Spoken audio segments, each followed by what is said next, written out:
it's just an amazing feeling. Yeah, incredible feeling. It is an incredible feeling. I don't think you can even explain it. That's beautiful.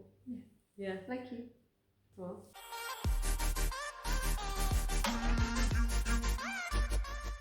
What's up, everyone? Welcome to So Far So Gay. I'm Yasmin. I'm Sophie. And today we are going to tell you about our IVF journey round 1. In 2019, we were discussing a family and for a little while, and yes, both agreed that we were ready to start our family. Wanted to be mummies. Wanted to be mummies. Yeah. So, I guess first things first, who's going to carry? Was that the first question? One of the first questions. One of the 100%. first questions. I think that's the question everyone was asking. For us it was pretty straightforward, to be honest. I decided to carry. I wanted to carry, really badly wanted to carry, and Yasmin doesn't. So, you know, as long as everything was fine with our health checks, that's what we were planning to do. I'm not going to be selfish about it, although I don't feel incredibly excited about carrying. I always said to Sophie from day one, if she had any issues with it or there were any problems along the journey, that I'd be happy to step up and carry. It was just perfect because she really wanted to carry. I'm happy not carrying, so it's like perfect, works fine for both. Yeah. So I guess then it was next to find a clinic, one that, you know, wasn't too far away for us to travel back and forth to. We did speak to our GP about going through the NHS, and yeah, they said it would be like a 2 to 2.5 year waiting list. We didn't want to wait the whole 2 to 2.5 years to get on a waiting list to then start a process that's also going to be long. So yeah, we decided to go privately. We were in a position to, so fortunate, and we just went for it, found our clinic, and went for our first consultation, knowing nothing about what's about to happen. We had no idea what the process really was. I mean, we did do a fair amount of research, and we went online, we looked at videos, which were very helpful, but it's not quite the same as actually doing the process. So the initial consultation was interesting. We learned a lot. They were able to break down the stages of the process for us, give us timelines, which we really were intrigued about the time frames. We wanted to know how long before we could hopefully be pregnant, you know, if everything went fine. And it was very informative and very good. So we kind of took our homework. They sent us home and told us what we needed to do. Clean up our diets. If we smoke, stop smoking. Casually, you know, we did, so sorted that out. No drinking. Wasn't really a tough one in terms of diet for us, because we do have a healthy diet. If you've seen some of our previous videos, you would have learned that Yasmin's favourite food is salad. I started taking folic acid and vitamin D. That's what I was suggested to take in the run up to it, in the months before we started anything, just to kind of already get my body prepared. Those 3 months, apart from going clean and cleansing our systems and kind of detox, it was also getting all the vitamins and nutrients in that we needed. When we went for our initial consultation, we had to go back for a few sort of tests and exams before we started the whole thing to check the egg count of both of us. We were a little bit concerned when we had those tests because Yasmin's egg count came back a bit low. Not a problem, but it was a bit low. Mine was quite a bit higher. But we knew that initially we were going to go with Yasmin's eggs. I don't think it was below average, but it wasn't as high as hers. And because we decided to use my eggs, it was almost like at that point we were thinking, are we making the right decision? Or are we risking it? And is it better to just use your eggs? But we were kind of certain that we wanted to use my eggs. The risk being that with the low egg count, when they do the egg retrieval, that they're not being able to get that many eggs, which obviously minimises the chances of getting good embryos. But no need to worry. We got 22 eggs. I was just going to say, at that point, Yeah. the goal is not actually making the baby. It's like you've got to take it milestone at a time. And at that point, the milestone and the goal and objective is get as many embryos as you can. You know, well, get as many eggs as you can. Yeah, get as many eggs as you can in order to make as many embryos Fertilize as you can. as many as you can. Yeah. See which ones make it. So you don't really think that far ahead, do you? Yeah. You're just like, egg count, I want as many eggs as possible, and that's all that's on your mind. It's that milestone and that objective of getting as many eggs as you can. When you get them, then you start thinking, oh, okay, I need to make sure as many fertilise with the sperm, and that's how the whole thing goes. Like, yeah, it goes by stages. Going back to what Sophie said, fortunately, there was no risk. I think it was a 22 count, was it? Yeah. Yeah, so it's actually probably good. Let's just go back a tiny bit, because before Yasmin had her egg collection, she was on stimulation medication. She was injecting hormones into her belly twice a day to stimulate her ovaries to produce more eggs.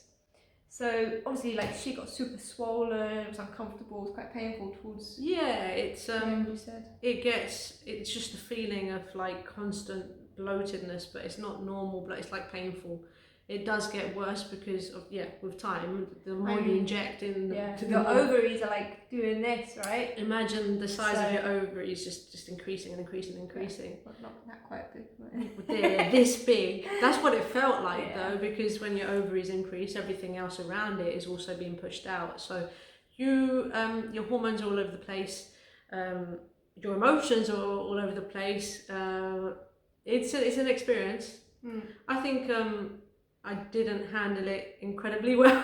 I don't know. She was a little scary at times, to be honest. Scary? Yeah. I think I naturally have a very strong character. So if you add hormones to that, it does get probably a bit too much.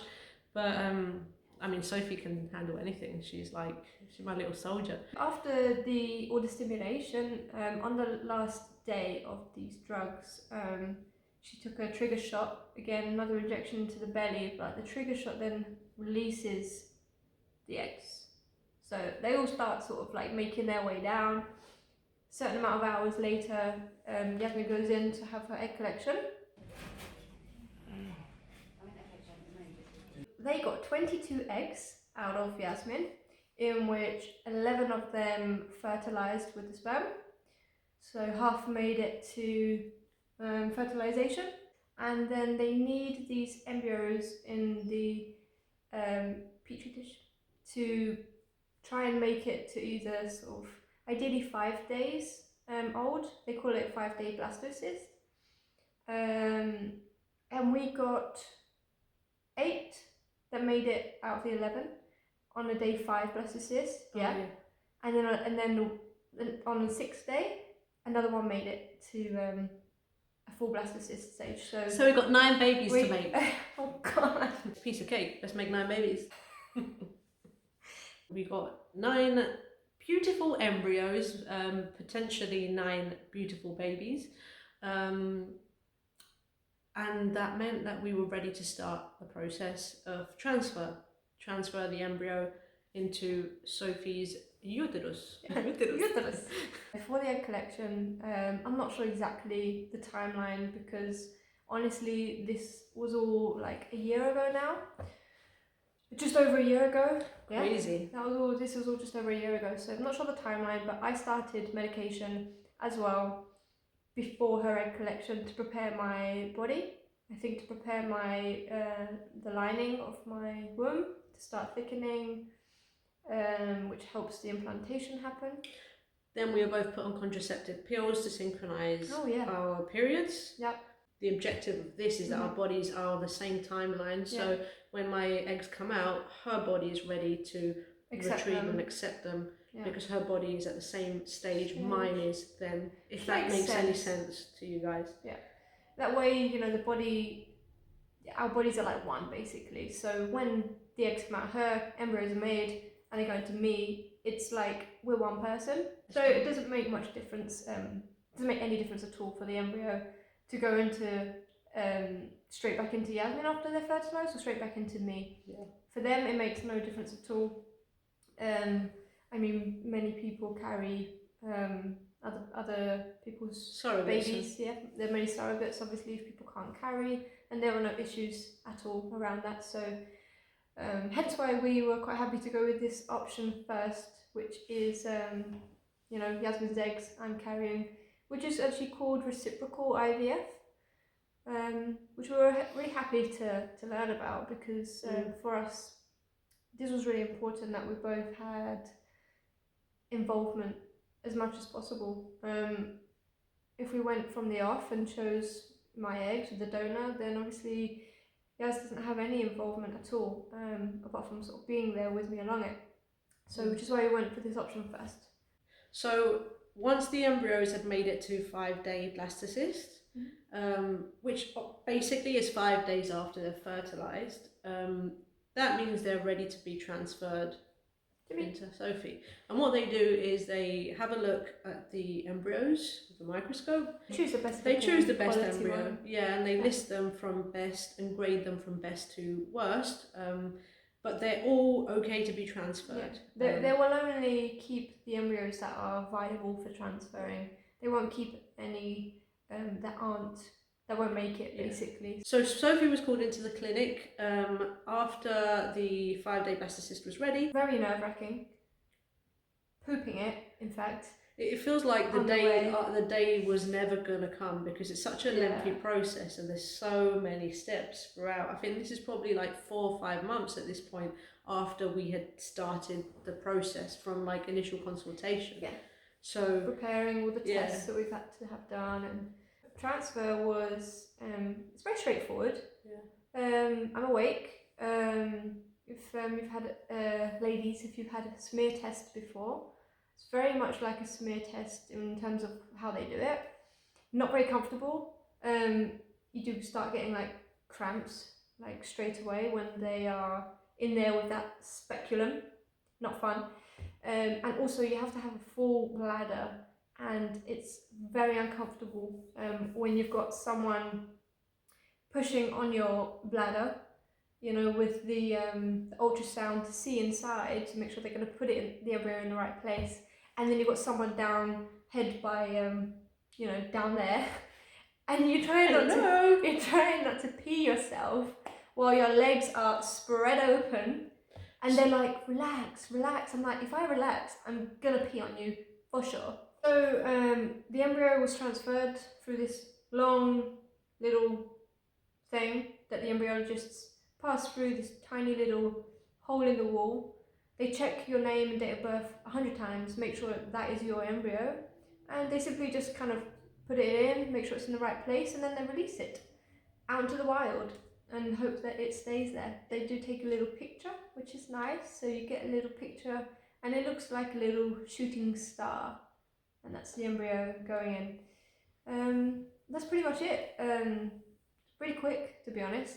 10 minutes when you're in there, and then after you can just go home, put your feet up, relax, not do anything crazy. Was feeling a little bit strange, feeling like, wow, our embryo is now in me, and feelings that you've never felt before, because how would you feel that? It's really interesting and scary at the same time, and overwhelming, and nerve-wracking, you know, not to do anything that could jeopardize it. You have to be quite careful for the next few weeks, especially the immediate few days afterwards. You can't even sort of like bend over and stuff, because you can dislodge the embryo, apparently.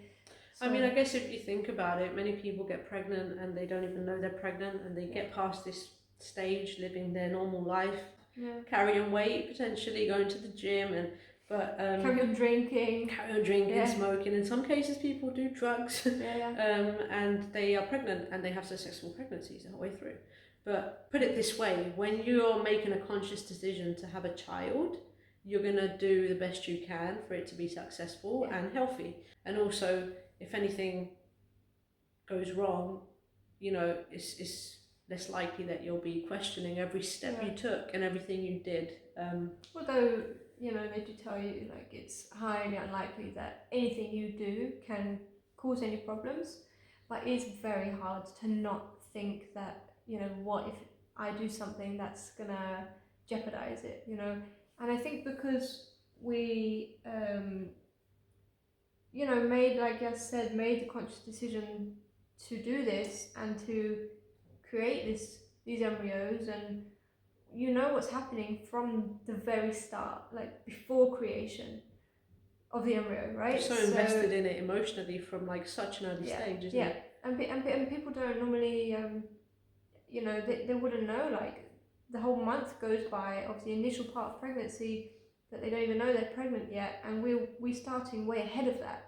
Knowing each stage and going through that is, I guess it just makes you a lot more invested. It's not like step one, like that transfer is not step one of the process of getting pregnant. In IVF, the transfer is like the last step of the process, so it's very different. Oh, then you have they call it the 2-week wait, dreaded 2-week wait, where you have 2 weeks to wait until your pregnancy test. Where you'll go to your clinic for a blood test. It is anxiety after anxiety after, literally, like you cannot sleep, you cannot think about anything else. You try and distract yourself, and people say, oh, watch some films and like do some colouring or play a game. You are counting every hour of the day. You are thinking about it every time, every night. Has it not? Has it worked? Has it not? Has the embryo implanted or not? And you'll only know when you get a positive pregnancy test. And even that is uncertain sometimes, because if you're doing it, because your body has lots of hormones, so you know you always need to be very mindful when you do pregnancy tests. You know you should wait a certain amount of days before doing a pregnancy test. Yeah, you should, but I think really should. But I mean, I don't think many people manage to get through that. Not the full 2 weeks. I mean, if you do, you're a soldier, because that is hard. It's very hard. You just want to know, like, have all these months of preparation and extreme hormones and pills and suppositories and injections, and has it all worked? Has it been worth it? Like, have we done this? You know, it all comes down to that moment. Yeah, day 8 after a 5-day embryo transfer. A big fat positive. Result was positive, positive, positive. We had a very clear, strong, thick line. Look at that line. ¡Qué bonito! Well, we have to wait until Tuesday, okay? We have to wait until Tuesday. We did continue to check, just to be on the safe side as well, before the blood test, the official blood test at the clinic. But they were just positive, back-to-back positives. Yeah, so obviously emotions flying everywhere, tears and tears, and we were pregnant. We were pregnant. Yeah. Yes. Little baby embryo. Yeah. Just want to add, from embryo transfer day, I was on quite a bit of medication. I had my progesterone levels checked on the day of transfer, and they were around 25. I think they looked for it to be about 50. So they were quite low, so they put me on 4 pessaries a day. If you don't know what that is, just look it up. Not very fun. 3 tablets a day, and injections, intramuscular injections into my bum every other day, which Yasmin had to do for me, and she did not. You did not like them at all. No, it wasn't a nice experience. It was I was doing it every other day kind of thing. Weeks and literally every other day. And I mean these are long, They're very long, thick needles. I mean, no joke. And you got to do the whole process of actually it's almost like I was the home nurse, like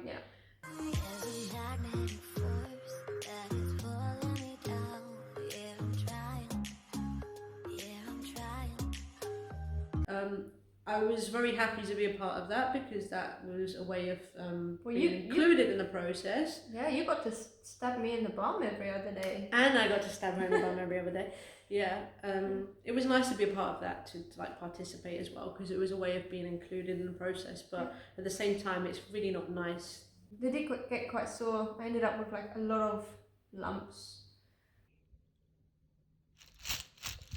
Oh yeah, our blood test.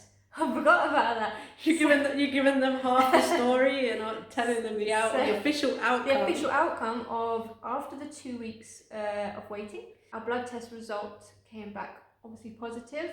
We'd already done a home pregnancy test, but the is it the HCG?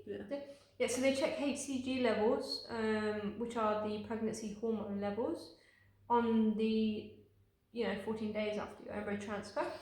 And our levels came back at like thousands, 3,000 and something, and they were so high. So we were shocked, and and the nurse said, it's you're very, very pregnant. And I said, what does that mean? Very high. What does that mean? Almost insinuating there may be 2 in there. Yeah, she was like, well, it could be multiples. So we only transferred 1, yeah. So that was like, oh, okay, so that would mean that it had split. And which can happen a lot, which wouldn't have been a problem either way. So yeah, so we were super happy with that result. Super happy. Is it okay to have a quick chat? Yes, all good. So Sophie, I have your blood results from this morning. Okay. And congratulations, it's a very, very positive result. It's very good. That's amazing. Very positive, yeah? It's very good result. So the level is 3,697. Oh my god, is that okay? That is very, very good. We were 1 month pregnant at that stage, and then we had about 2-3 week wait to do our 6-week scan. Yeah, I think I had the first scan at 7 weeks. 7-week scan, and that's the first official scan where you get to see your little tiny baby embryo. Yes, and the heartbeat, which was beautiful and strong. Yeah. And then the black here, that's where the brain's gonna develop? Yeah, that's it. Cool. Like little tiny hands coming out, the arms coming out. That was like this. Yeah, super cute. It is very cute. Yeah. So that's our intro to IVF round 1. That was our experience all the way up to our 7-week scan. We really hope you enjoyed learning about our experience. There is more to come. The journey doesn't end here. But thank you for watching. Don't forget to like this video and subscribe to our channel and press the little bell button. Oh yeah, and press the bell button. I'm never gonna get used to that. I always forget. Peace out. Peace out. So far so gay. Nunca digo hasta luego, en otra vida nos vemos.